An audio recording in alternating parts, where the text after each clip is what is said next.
तभी ये लोग पूरी दुनिया के लिए, विश्व के लिए शांति की बात, शांति का काम ये तभी हो पाता है, तभी ये कर पाते हैं। मैं बहुत लंबा नहीं कहूँगा, मुझे आगे जाना भी है। मैं इंसानियत पर आपको बताना चाहता हूँ कि मैं फ्लाइट से आ रहा था, मेरी फ्लाइट दिल्ली से, तो मैं रोज़े में था, तो रोज़े में टाइम था अभी 1 घंटा रोज़ा खुलने के लिए। तो मेरे पड़ोस में बैठे थे एक सज्जन, बड़े आदमी थे, इंटेलेक्चुअल थे, बिजनेसमैन। तो मेरे जब एयर होस्टेस ने कुछ खाने के लिए बोला तो उन्होंने कहा कि नहीं, अभी मुझे नहीं दीजिए, क्योंकि मेरे पड़ोस में मेरे इमाम साहब बैठे हैं, ये रोज़े से हैं, तो ये मुझे अच्छा नहीं लगेगा कि मैं खाऊंगा और ये बैठेंगे। सच्चा ये इंसानियत है, इसका नाम इंसानियत है। हम एक दूसरे का रेस्पेक्ट करें, दूसरे के रिलीजन का, एक दूसरे का प्यार करें, एक दूसरे के धर्मों का आदर सम्मान करें। जब हम दूसरों का आदर देंगे तो उसके बदले डबल ट्रिपल हमको इज्जत मिलेगी। तो हमें चाहिए कि हम एक दूसरे के धर्मों का आदर सम्मान करें, एक दूसरे के महापुरुषों का, ग्रंथों का सम्मान करें। इसके लिए हमें सबको एक होने के लिए आज यहाँ पर हम यहाँ पर कान्हा शांति वनम में इकट्ठे हुए हैं। यहीं से पीस जो जाना है, सचमुच पीस यहीं से जाएगा। और चूंकि सब लोग पीस के लोग हैं, आप भी चाहते हैं वो पीस है, जो बोल रहे हैं वो भी पीस है, यहाँ जगह में भी पीस है। मैं आपको क्या बताऊँ दाजी, एक तो ये नूरानियत है सारी, यहाँ पर पीस ही पीस है। तो आपके अंदर पीस, सबके अंदर पीस, हम सबके अंदर पीस। मैं अपनी बात को बहुत लंबा नहीं खींच पाऊंगा क्योंकि समय की मर्यादा, बस अपनी बात को खत्म करता हूँ एक वाक्य के साथ। कनेरी मठ, एक कनेरी मठ है दादी, महाराष्ट्र में कनेरी मठ, बहुत बड़ा मठ है, बड़ा प्राचीन मठ है। वहाँ पर हजारों बच्चे पढ़ते हैं गुरुकुल के अंदर। तो मैं कोल्हापुर गया था, तो स्वामी जी को मालूम हुआ कि चीफ इमाम साहब यहाँ आए हुए हैं, तो मुझे उन्होंने किसी तरह से भी मैसेज करवाया और मुझे अपने कनेरी मठ में बुलाया। तो मैं कनेरी मठ चला गया, वहाँ पर हजारों बच्चे गुरुकुल के वहाँ मौजूद थे। स्वामी जी ने मुझे उन बच्चों से मुलाकात कराई, मेरे लिए एक छोटा सेशन किया, प्रोग्राम रखा, कल्चरल प्रोग्राम दिया, बच्चों को मेरे सामने बिठाया और उनके प्रोग्राम उन्होंने जो देने थे दिए। उसके बाद जब प्रोग्राम खत्म हुआ तो स्वामी जी ने मुझसे कहा कि इमाम साहब ये फाइनल स्टूडेंट्स हैं, आचार्य बन गए हैं ये बच्चे, ये बहुत, और ये अब मंदिरों में जाएंगे, अलग अलग जगहों पे जाएंगे, अब ये तैयार हो चुके हैं, अब मैं चाहता हूँ कि आप इनसे कोई प्रश्न कर लें। तो मैंने कहा स्वामी जी क्या प्रश्न किया जाए इन बच्चों से? कहने लगे नहीं आप कुछ प्रश्न करिए, मुझे खुशी होगी।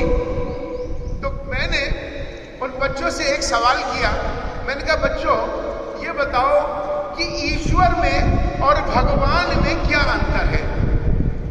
तो सब लोग अलग अलग जवाब देने लगे बच्चे। मुझे कहने लगे जी भगवान में और ईश्वर में कोई अंतर नहीं है। ज्यादातर मेजोरिटी ने मुझे दादी ये कहा कि ईश्वर में और भगवान में कोई अंतर नहीं है, वो एक ही है।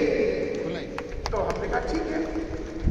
तो गुरुजी स्वामी जी मुझे देखते रहे, स्वामी जी बोले मैं बताता हूँ। मैंने कहा नहीं स्वामी जी आप तो ज्ञानी हैं, आपको सब मालूम है, मुझे तो इन बच्चों से बात करनी है। तो उसके बाद सब जगह एक ही आया कि भगवान भी एक ही है, ईश्वर भी एक ही है। लेकिन बाद में एक बच्चा खड़ा होता है, लास्ट में वो वॉच कर रहा था सब कुछ सुनने के लिए। उसके बाद बच्चा दादी खड़ा होता है, वो कहता है कि मैं आपको बताऊंगा। बड़े कॉन्फिडेंस के साथ वो बच्चा खड़ा होता है। तो मैंने कहा अच्छा भाई आपका अपना नाम बताओ पहले। तो उसने कहा राम प्रकाश। उस बच्चे ने अपना नाम बताया और कहता है अब मैं फारिग हो गया हूँ, आचार्य कंप्लीट हुआ है मेरा। इमाम साहब आपने तो बहुत सरल सवाल किया। उसने बच्चे ने मुझे कहा कि आपने इमाम साहब बहुत सरल सवाल किया।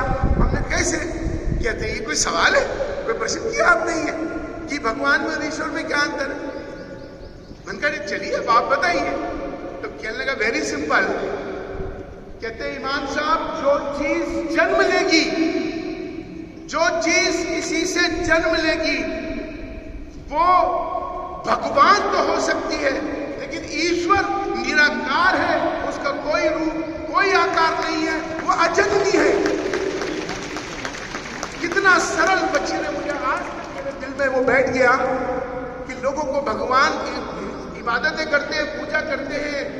भी बहुत सारे लोग हैं, लेकिन भगवान में और ईश्वर में अंतर नहीं मालूम होता है।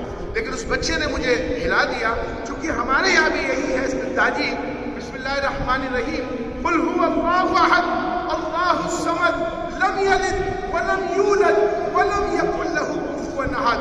वो ईश्वर एक है, वो निराकार है, वो उसका कोई परिवार नहीं है, वो अजन्मी है, वो हमेशा हमेशा के लिए है, वो एक नूर है। ये बात हमारे यहाँ भी है, और यही बात एक सनातन के आचार्य ने मुझे बहुत अच्छे उसमें बता दिया। तो ये बात सही है कि भगवान जो है, जो जन्म लेगा वो भगवान हो सकता है। अवतार है हमारे मोहम्मद साहब आए दुनिया में, बड़े बड़े और पैगंबर्स आए सारे। जिसने जन्म लिया वो भगवान है, जिसने जन्म लिया वो अजन्मी है, वो ईश्वर है।